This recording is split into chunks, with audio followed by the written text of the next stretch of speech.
I need you to just picture the sheer panic of this scenario for a second. Okay. It is the middle of the night.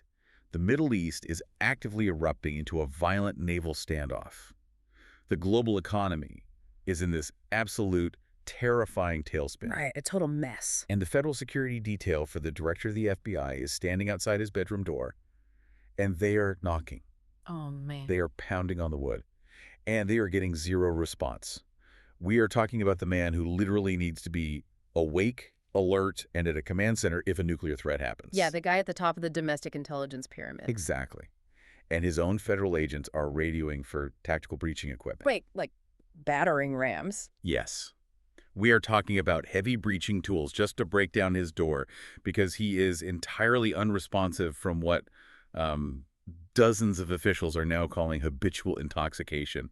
You absolutely have to stick around until the end of the show to hear the insane details of this unprecedented national security crisis. We are Mike and Abby, and welcome to Daily World Podcasts. Forget everything you know about boring news. We are taking the wildest, most impactful stories that hit the planet today and breaking them down so you don't have to. Whether you are on a long drive, crushing a workout, or just feeling a little bored, we are here to keep you updated with the world and make your next hour incredibly interesting. Because, honestly, looking at the raw data pouring across the wire over the last 24 hours, the friction everywhere is just, it's palpable. Yeah, it's heavy. The timeline is accelerating in a way that feels entirely unmanageable. We are watching international shipping lanes close, domestic supply chains shatter, and, humanoid robots outrunning professional athletes. It is an absolute unmitigated disaster out there right now. I was reading through the morning briefings, looking at the sheer volume of geopolitical and technological upheaval, and I am genuinely bewildered. Right. We have completely lost the plot as a society. Every single system, diplomatic, economic, biological, is experiencing maximum stress simultaneously. And that stress, it is not abstract. It is hitting you directly in the wallet, starting right now today. Yep. The global energy shockwave has officially landed in your driveway. Yep. Crude oil just violently crossed the $110 a barrel threshold. Which is astronomical. It is. And the catalyst is entirely geographical. The Iranian Revolutionary Guard Corps has totally and completely closed the Strait of Hormuz. A total blockade. Exactly. And we will get into the terrifying military maneuvers causing that closure in a second. But domestically, this immediate price spike has triggered a highly destructive, deeply personal new crime wave. Law enforcement across the country is literally calling it drilling and draining. Okay, stop right there because I read the preliminary police reports on this trend, and I really need to understand the physical reality of this. It's crazy. How are amateur thieves, crawling under vehicles with heavy power tools and puncturing gas tanks without instantly incinerating themselves in a massive fireball? The friction alone from a steel drill bit hitting metal, it should cause a spark, right? Well, that is the most insidious part of this entire trend. They are not hitting metal. What do you mean? Modern vehicle manufacturers transitioned away from heavy steel fuel tanks years ago to save on weight and, improve fuel efficiency. The vast majority of cars parked outside right now, they have high-density polyethylene plastic gas tanks. Oh, you've got to be kidding me. Plastic? Yeah, it's thick plastic. So a thief with a standard, battery-operated DeWalt or Milwaukee power drill can slide under your sedan, press the bit against the plastic, and punch a hole straight through the fuel in under 60 seconds. Wow. There are no starks. There is almost no noise at all. They just hold a 5-gallon bucket under the puncture, drain the fuel, and vanish into the night. So the barrier to entry for this crime is practically zero. Exactly. You don't need to pick a lock, you don't need to siphon anything through the filler neck, which, by the way, modern cars have anti-rollover valves to prevent anyway. You just need a cordless drill from a local hardware store. Exactly. So you walk out of your house at 7:15 in the morning to drive to work. You smell this overpowering odor of raw, unleaded gasoline, and you look under your car to see an empty tank, a puddle of hazardous waste, and a permanently ruined vehicle. The economics of this crime are what make it so intensely frustrating. It is the ultimate expression of asymmetric collateral damage. Oh, absolutely. Think about the math here. A thief is fencing maybe $40 or $50 worth of stolen, regular unleaded. But in the process of extracting that $50, they are inflicting catastrophic financial damage on you. Right, because you can't just patch it. Exactly. You cannot just patch a drilled, high-density plastic fuel tank safely. You have to replace the entire unit. So you're looking at a towing fee, the cost of a brand new OEM tank, hazardous waste cleanup at the mechanic shop, and hours labor. Yeah, it's brutal. That repair bill easily eclipses $1,000. $1,000 of damage so some guy can steal a single bucket of gas. It is enraging. The systemic cost of the theft is astronomically higher than the value of the stolen goods. Yeah. And it is spreading like a virus because the psychological panic surrounding fuel availability is really setting in. People are freaking out. But the crisis goes way beyond individual driveways. The macroeconomic fallout from oil sitting at $110 a barrel is actively tearing through the global supply chain. Yeah, I saw the aviation reports. Right. On Sunday, April 19th, Air Canada took the unprecedented step of officially suspending 6 entire flight routes. They did not delay them, they did not reduce the frequency, they suspended them indefinitely. Which tells you everything you need to know about the profit margins in commercial aviation right now. An airline does not abandon established routes unless the math has become fundamentally impossible. Exactly.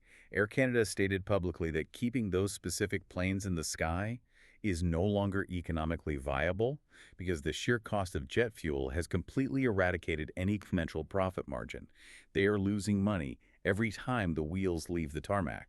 If a major state-backed national carrier is actively grounding fleets because the operational fuel costs are too extreme, the secondary logistics network is inevitably going to fracture. How so? Because passenger airlines carry an immense amount of commercial cargo in their bellies. When those flights stop, the cargo stops. And we are already seeing that exact logistical fracture on the ground in the retail sector, too. Yeah. Down in Mississippi right now, major retailers and distributors are reporting an unprecedented backlog in liquor and wine deliveries. Wait, wine and liquor. Why is that specific sector getting hit so hard? Because it is incredibly heavy, and it requires temperature-controlled transport.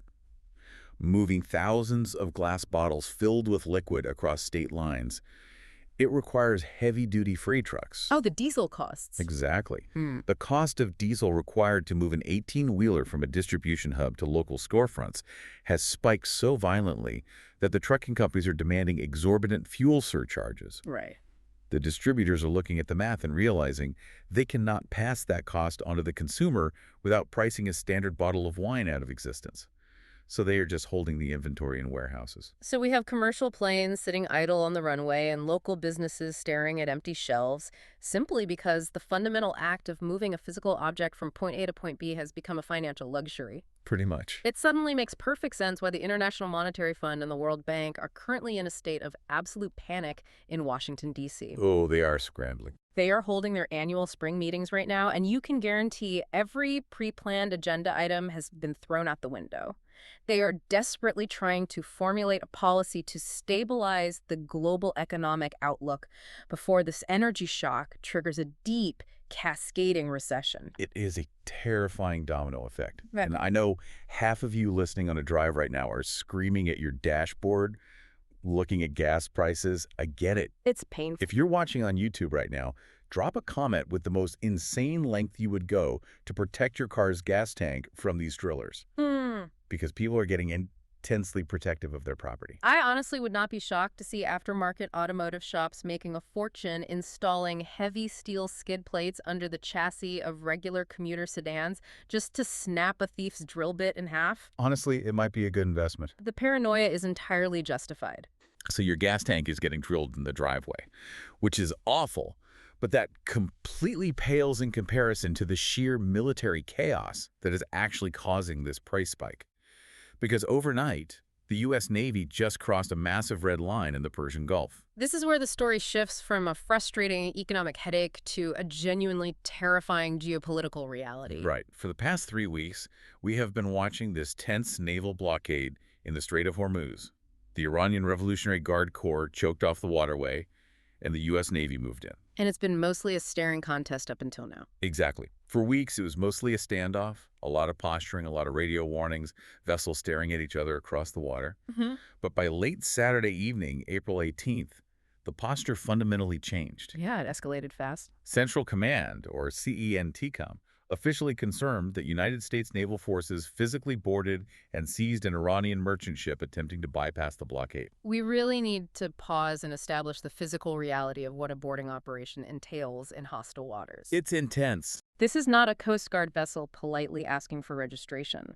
A physical interdiction, especially against a state-sponsored merchant ship, involves visit, board, search, and seizure, or VBSS teams. Right, the tactical operators. You have heavily armed tactical operators fast roping down onto a moving deck from MH-60 Seahawk helicopters hovering just overhead. You have rigid hull inflatable boats swarming the hull. It's straight out of a movie. These operators have to forcefully secure the bridge, take physical control of the helm, and shut down the ship's engines, all while assuming the crew might be armed or the cargo might be rigged. It is a highly aggressive, kinetic military action. And it is escalating rapidly. CNCAM reported that this is not an isolated event. 21 vessels have been intercepted so far. The U.S. military has entirely stopped playing diplomatic games in the Gulf. Clearly. To secure the airspace above these boarding operations, they deployed A-10 Warthogs and Apache attack helicopters. The deployment of those specific airframes sends a very deliberate message. Yeah, they aren't messing around. You don't send an A-10 Warthog to conduct surveillance. The A-10 is a heavily armored, low-altitude attack aircraft built entirely around a massive rotary cannon designed to shred armor. Apaches are literally tank killers. Right. The Pentagon is actively putting close air support platforms in the sky to tell the Iranian fast attack boats that if they attempt to swarm a U.S. destroyer, they will be instantly eradicated from the water. And tactically, the overwhelming show of force is working. According to the Pentagon, this aggressive posture has reduced Iranian air and drone attacks by 90%. They have effectively locked down the airspace and the sea lanes. But here is where the economic logic of this entire conflict completely shatters into absurdity for me. Well, this part is wild. To manage the global shockwave of closing this critical waterway, remember, roughly 20% of the entire planet's oil supply usually flows through the Strait of Hormuz. The United States Treasury just announced a bizarre countermeasure. Yeah, the oil release. They are temporarily lifting sanctions to release 140 million barrels of stranded Iranian oil onto the global market. That number is staggering, and I want everyone to fully comprehend the contradiction happening here. It is beyond a contradiction. It is a paradox. I mean, make this make sense to me. We have deployed aircraft carriers, attack helicopters, and elite boarding teams to enforce a blockade designed to cripple the Iranian economy. Right. And simultaneously, the U.S. government is actively facilitating the release of 140 million barrels of Iranian oil. It's hard to wrap your head around. To put that in perspective, the entire world consumes roughly 100 million barrels of oil a day. We are dumping 1.4 times the daily global consumption of their oil into the market. We are literally funding the global economy with Iranian crude to keep the lights on, while simultaneously shooting at the Iranian military to keep them isolated. The strategic whiplash is dizzying. It is the ultimate display of a government trapped by its own global dependency. The Treasury knows that if oil hits $150 a barrel, the American economy just collapses, so they are forced to use the enemy's resources to pad the fall. Which is just wow. And unsurprisingly, this convoluted strategy has done absolutely nothing to soften Tehran's diplomatic position. On Sunday, April 19th, the Iranian government formally and aggressively rejected a United States proposal for a new round of peace talks. Well, they recognize the leverage they hold. Absolutely. Yeah.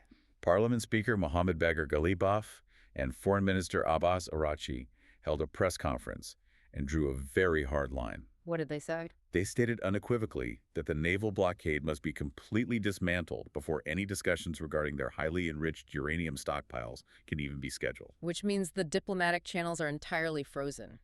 The United States says, halt your nuclear program and we will lift the naval blockade. Iran counters with, lift the naval blockade and we might discuss the nuclear program. Yeah, a total stalemate. It is a classic intractable standoff, but the collateral damage is the stability of the entire global economy. We are literally physically blockading an entire country's economy. But wait until you actually know. We are isolating adversaries abroad, but the Trump administration is simultaneously throwing up unprecedented walls that are locking out half the planet. We are literally legally blockading 75 other countries from even stepping foot on American soil right now. Yeah, this is where the domestic policy response starts to look incredibly sweeping, and frankly, it is deeply concerning for international relations. Over the weekend, the Trump administration initiated a complete freeze on visa processing for 75 different countries. 75. Yeah, 75. And we are not talking about small, isolated nations either. The list includes massive global players: Brazil, Nigeria, Thailand, Russia, and obviously Iran. Wow. State Department memo essentially ordered U.S. embassies in these regions to halt all visitor visa processing immediately. This functionally ends tourism, academic student exchanges, and basic business travel from nearly half the nations on Earth. Wait, back up. I have to ask for some clarification here. Brazil and Thailand. I need to understand the mechanics of this decision. Yeah, it's a huge net to cast. The administration is publicly framing this immense visa freeze as a direct national security response following the tragic fatal shooting near the White House by an Afghan national.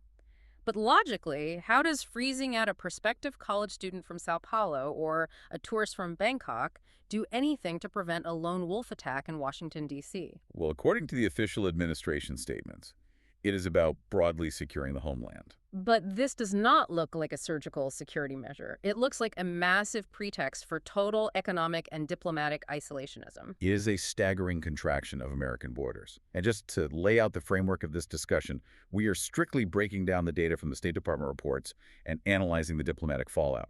We're looking at the mechanics of this policy and how the international community is reacting without taking any political side here. Right, just looking at the cause and effect. The undeniable reality on the ground is that the administration is drawing an incredibly rigid, exclusionary line, and America's closest allies are reacting with a severe apprehension. Canadian Prime Minister Justin Trudeau held a press conference on Sunday and publicly stated that Canada's deep, historical economic ties to the United States are currently functioning as a weakness that his government needs to correct. That is a tectonic shift in geopolitical rhetoric. Canada and the United States share the longest undefended border in the world. Right. Their economies are inextricably linked through the USMCA trade agreement. Entire industries in Ontario and Michigan rely on the frictionless movement of goods across that border. Absolutely. For the Prime Minister of Canada to stand at a podium and publicly announce to the world that relying on the American economy is a vulnerability that sends a glaring signal. A huge signal. It means Canada is actively looking to decouple its supply chains. They're looking to diversify their trade reliance, leaning heavily toward the European Union or the Indo-Pacific, because they view the current American posture as far too volatile and isolationist to trust. The fragmentation of alliances is happening on every continent right now. While we are actively alienating our closest neighbors in North America, the U.S. government is scrambling to pour heavy investment into South African rare earth mining projects simply to counter China's overwhelming dominance in the critical mineral sector. It's all moving so fast. Down in South America, the diplomatic ties are snapping too. Colombian President Gustavo Petro is publicly vowing to pursue legal action against Ecuador's president over alleged cartel ties. And the Middle East is just fracturing further under the strain. Yeah, the Lebanon situation. Over in Lebanon, the situation deteriorated severely when a French Naval peacekeeper was killed in the village of Der Kifa on Sunday. 3 other peacekeepers were severely injured in the same incident. And we really have to highlight the bitter irony here. This violence is happening under the explicit guise of a United States-brokered ceasefire. Right. On paper, the ceasefire is technically active, but the physical reality on the ground is vastly different. Over the weekend, the Israeli military formally established what they are classifying as a yellow line buffer zone. Which is highly controversial. Very. This zone encompasses the territory south of the Litani River in Lebanon. Defense Minister Israel Katz issued a severe warning, dictating that all Lebanese residents must remain north of that line for the duration of the truce. If you analyze the mechanics of establishing a formal, designated yellow line inside a sovereign neighboring country, and a foreign military forbids the local residents from returning to their own homes, you are effectively formalizing a military occupation. That's certainly how it's being viewed by many international observers. You can label it a temporary buffer zone or a security measure during a ceasefire, but the mechanics of control are identical. If a foreign armed force controls the territory, patrols the roads, and dictates the movement of the civilian population, the international borders have fundamentally changed. Looking strictly at the logistics of the military deployment, it is a forced redrawing of territorial control. International borders are a complete mess right now, but internally. Our own state lines are being hijacked by billionaires in what might be the shadiest election scheme of the year. Oh, the sheer volume of untraceable capital moving through the shadows of the political system right now is absolutely staggering. We're looking closely at the state of Virginia, which is holding a critical redistricting referendum coming up on April 21st. Just a few days away. Right. This is a single state vote that will fundamentally dictate the rules for who gets to draw the congressional maps ahead of the highly contested midterms. And campaign finance records that were unsealed and reviewed on April 19th show a terrifying figure. Nearly $100 million has been aggressively raised and pumped into this one specific localized referendum. Stop! We are talking about $100 million entirely dedicated to establishing map drawing rules in a single state. Yes. That level of funding for a procedural referendum is unheard of. It is astronomical. But the most alarming data point is the source. 95% of that $100 million is coming directly from 501c4 groups. This is the absolute epitome of dark money. I need you to just lay out the mechanics of this for the audience, because the term dark money gets thrown around a lot. Yeah. How does $95 million just vanish into a local political fight without anyone knowing whose bank account it originated from? It all comes down to a massive loophole in the IRS tax code. A 501c4 is legally designated as a social welfare organization. Right, social welfare. Unlike a traditional political action committee, a 501c4 is not legally required by the federal government to disclose the identities of its donors as long as politics isn't their primary purpose, which is incredibly easy to fake. Just an accounting trick. Basically. So a billionaire can write a $10 million check to one of these groups. That group then creates a shell entity, which then buys advertising time or prints mailers in Virginia. The public sees an ad paid for by, Virginians for a better tomorrow, but the actual source of the money is entirely shielded from public scrutiny. Wow. And the biggest shocker in this Virginia race is a group directly linked to billionaire Peter Thiel, an organization called Per Aspera Policy, Inc., which just dumped $9 million of this dark money into the No campaign. Okay, the sheer cynicism of this strategy just writes itself. Let's look at the players involved. Peter Thiel was arguably one of the most prominent, high-profile tech billionaires backing Donald Trump in the 2016 election. Yep. His network is funding a group deceptively named the Justice for Democracy, PAC-C. And what exactly are they executing with that $9 million? They are mass mailing highly deceptive, psychologically manipulative flyers directly to black voters across Virginia. The mailers are genuinely unbelievable. They are deliberately utilizing civil rights era aesthetic imagery, including literal photographs of former President Barack Obama, to falsely equate the redistricting effort with Jim Crow-era voter suppression. It's so gross. The messaging is entirely designed to make black voters think that voting yes on the referendum will strip away their voting rights.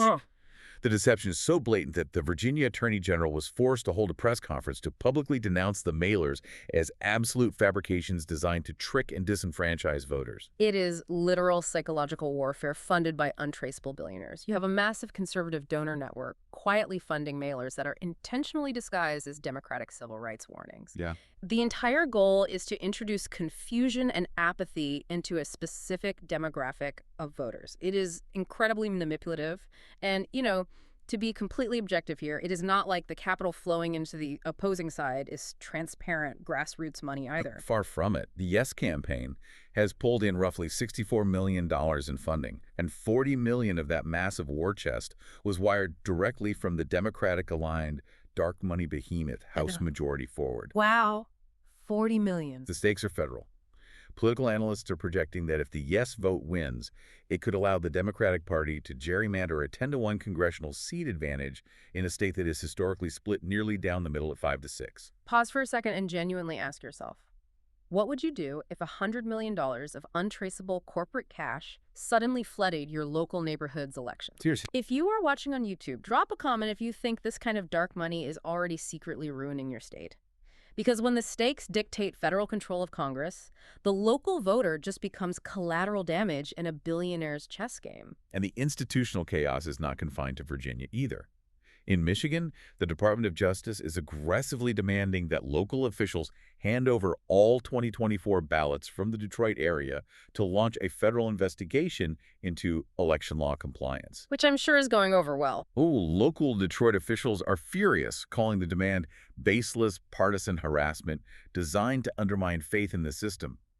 And while all this incredibly dense political warfare is consuming the news cycle, the Trump administration quietly pushed through an executive order over the weekend that fast-tracks the medical use of psychedelics. I'm sorry, what? The federal government is pushing psychedelics. Yes. On Sunday, April 19th, the president signed an executive order directly instructing federal health agencies to accelerate the clinical review of LSD, psilocybin, and ibogaine. That's a huge shift. The stated goal is to develop aggressive new therapies for military veterans suffering from severe treatment-resistant PTSD. So the government is literally fast-tracking LSD to rewire human brains. But in Beijing, engineers just proved we might not even need human bodies for much longer. We are living inside a speculative science fiction novel right now, and nobody seems to realize how fast the pages are turning. On Sunday, a fully autonomous bipedal humanoid robot entered a highly competitive 13.1-mile half marathon in Beijing. Just casually running a half marathon. And I need to be very clear here. It did not just stumble across the finish line as a proof of concept.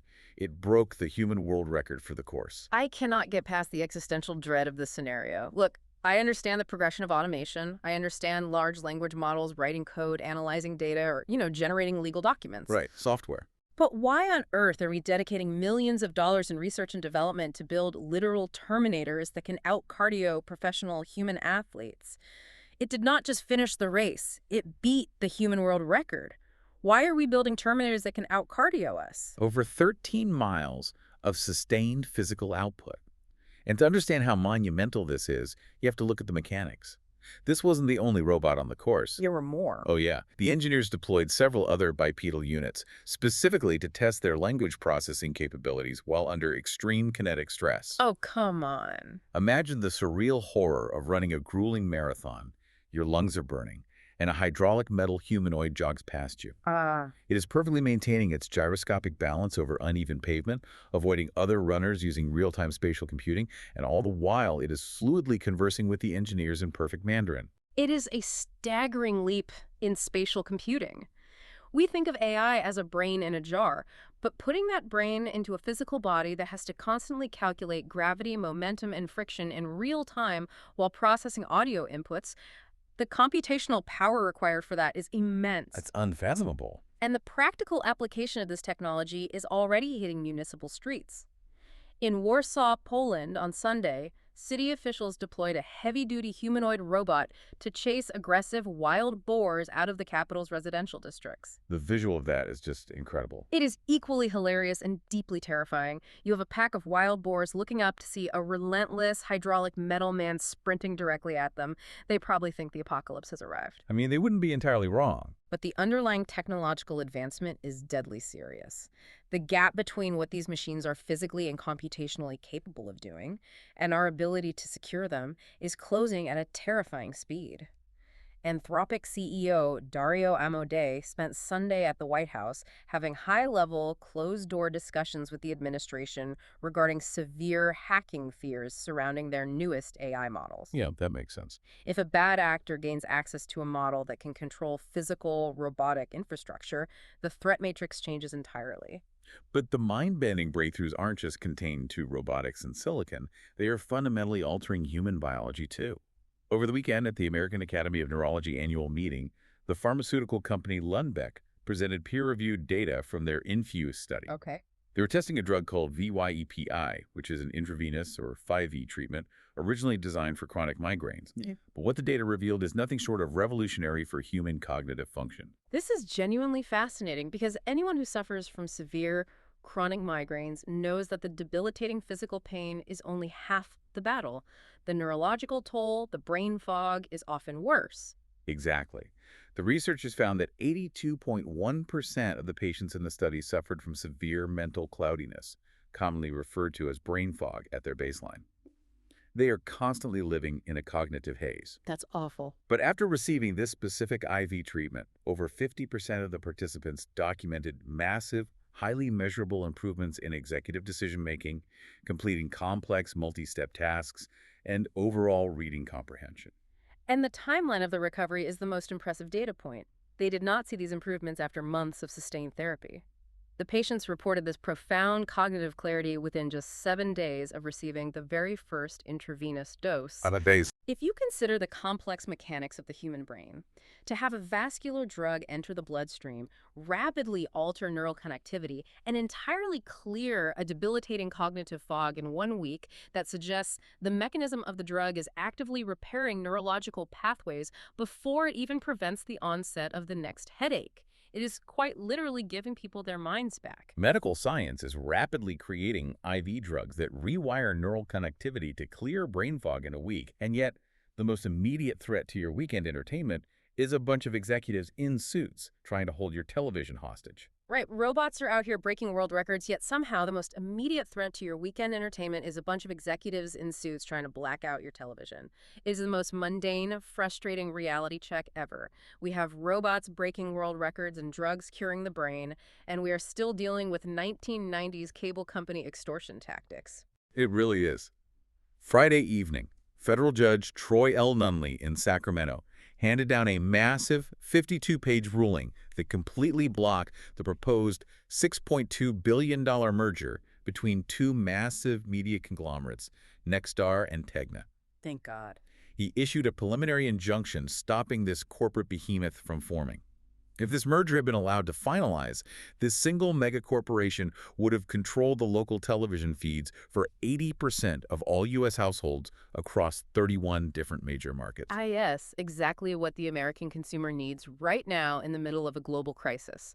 Multi-billion-dollar conglomerates holding your local sports broadcast hostage so they can squeeze another $3 a month out of your cable bill. Truly doing the Lord's work. The judge actually called out their specific extortion tactics perfectly in his ruling. He cited the repeated use of the nuclear option, which is the industry term for blackout threats. Break down the mechanics of the nuclear option for the listener. How does one company wield that much leverage over a cable provider? It all comes down to retransmission consent fees. If Nexstar was allowed to absorb Tegna, they would effectively own multiple Big Four local affiliates like your local NBC, CBS, ABC, or Fox stations in the exact same market.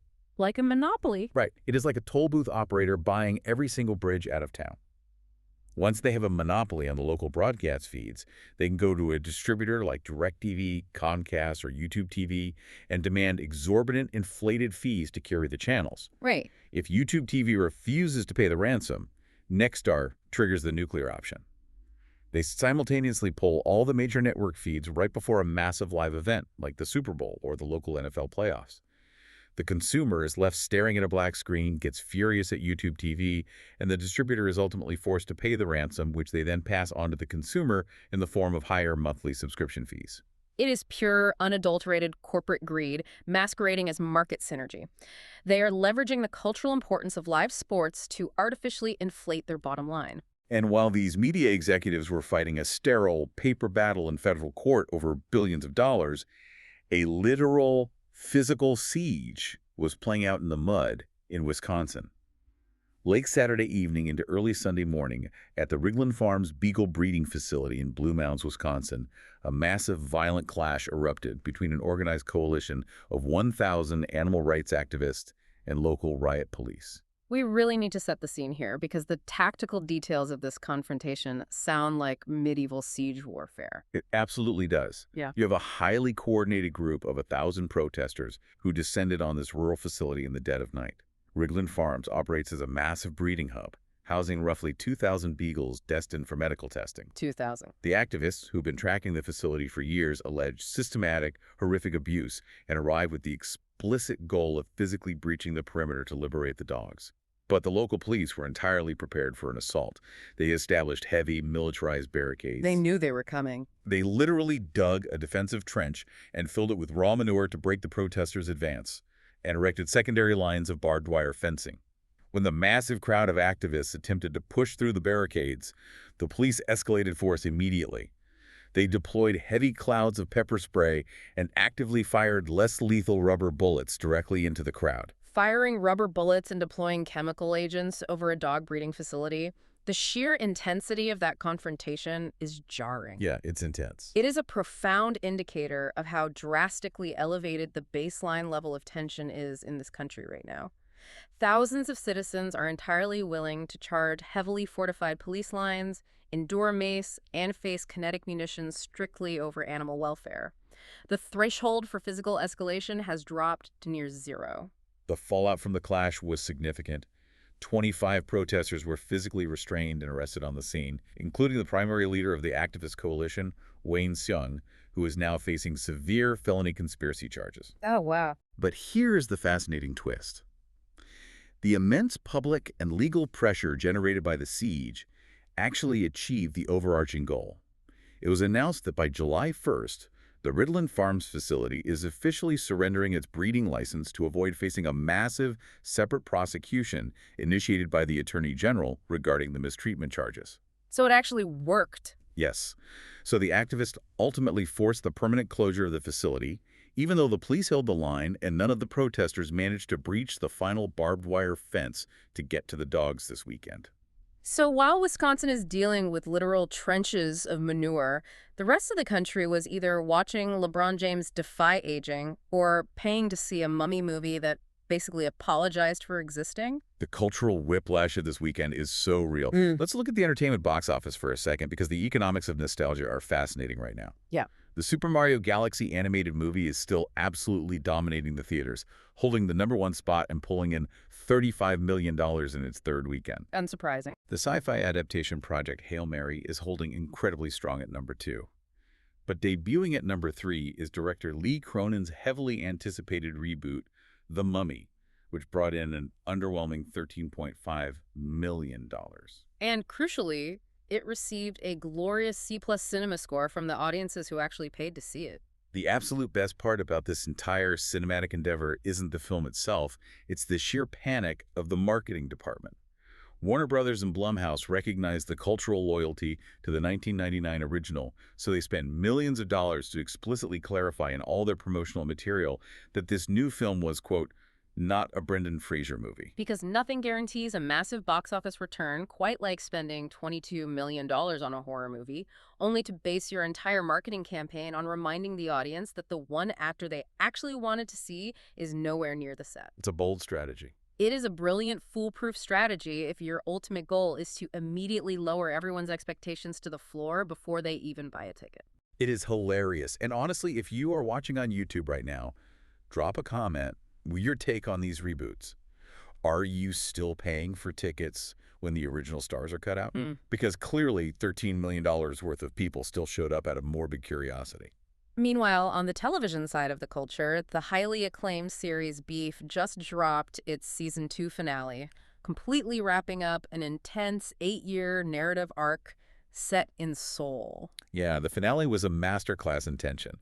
Dr. Kim gets killed in this absurd, almost farce-like chase sequence. And the show ends with this massive 8-year time jump, showing the surviving characters just entirely emotionally exhausted. Yeah. The creator, Lee Sung-jin, gave an interview where he explained that the final haunting image of the concentric circles represents samsara, which is the Buddhist philosophical concept of the endless, painful cycle of death and rebirth. It implies that all their intense, violent, all-consuming rivalry was just a meaningless, repetitive blip in the grand cosmic cycle.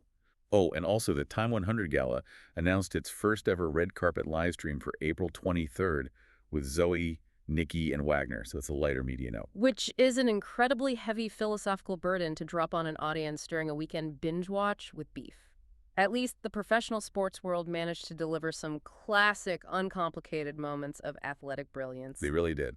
The NBA playoffs officially tipped off, and LeBron James, who apparently refuses to acknowledge the biological concept of cellular aging, led the Lakers to a dominant 107-98 victory over the Rockets on Sunday. He's unreal. Luke Kennard was on fire, dropping 27 points. Kevin Durant got injured, unfortunately.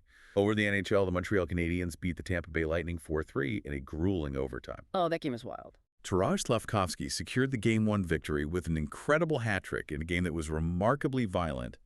They racked up 20 minutes of penalty time. It was an absolute bloodbath on the ice. Also, the Avalanche beat the Kings 2-1. And in Major League Baseball, amidst all the tension, we actually had a genuine, unscripted, feel-good moment. Cleveland Guardians catcher Austin Hedges proposed to his girlfriend, Lexi Dickinson, right on the field immediately following an 8-4 win over the Baltimore Orioles. That requires an absurd level of confidence. He had the engagement ring safely tucked in his pockets in spring training. I know. He was just waiting for the perfect series-clinching win to pop the question. The sheer psychological pressure of playing a grueling professional baseball game, tracking 90-mile-per-hour fastballs, all while knowing you're going to propose on the dirt in front of thousands of people right after the final out, is wild. Okay, we need to pause right here. I have to completely shift the tone for a moment. Because while all of this culture, entertainment, and sports news was happening, a community in this country experienced an absolutely horrific, incomprehensible tragedy. Early Sunday morning in Shreveport, Louisiana, there was a catastrophic mass shooting. A father fatally shot 8 children across 2 separate residential houses. It is almost impossible to process the reality of that level of localized violence. The details are entirely devastating. 7 of the young victims were his own children. The 8th victim was a relative.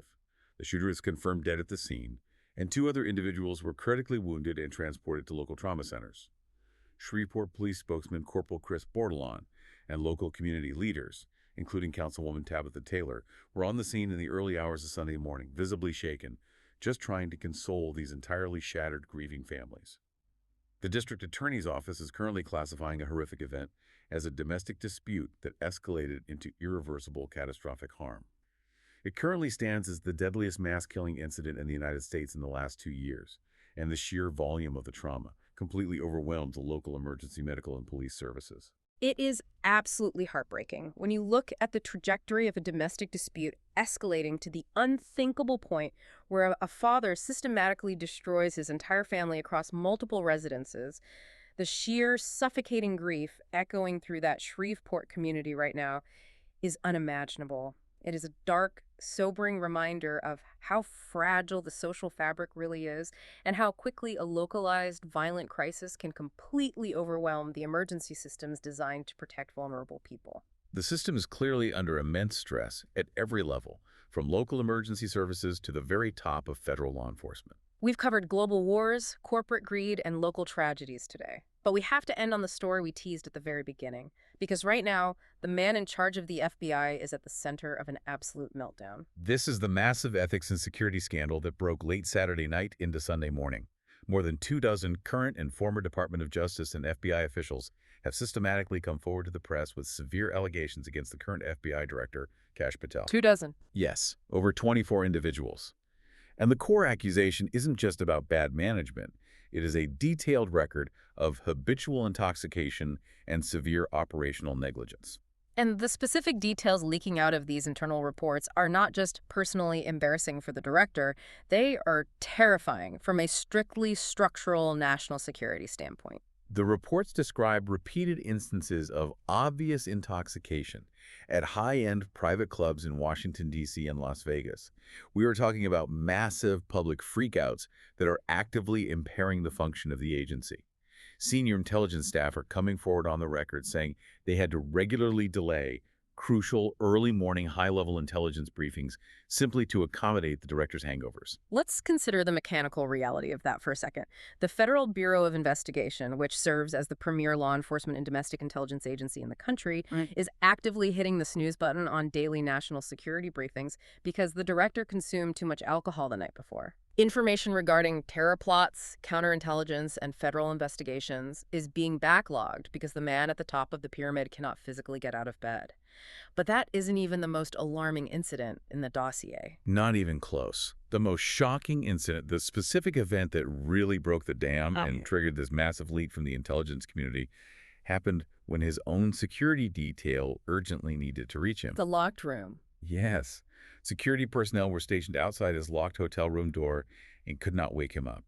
He was entirely, frighteningly unresponsive. The panic among the agents reached such an extreme level that these highly trained federal agents actively radioed to request heavy tactical breaching equipment.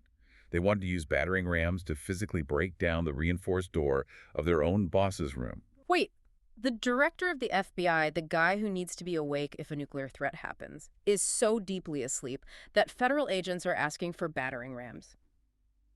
During a literal war in the Middle East, this isn't a college dorm room where someone slept through an alarm. We are talking about Federal agents calculating the structural integrity of a door to request battering rams. And all of this is occurring during a kinetic naval war in the Middle East.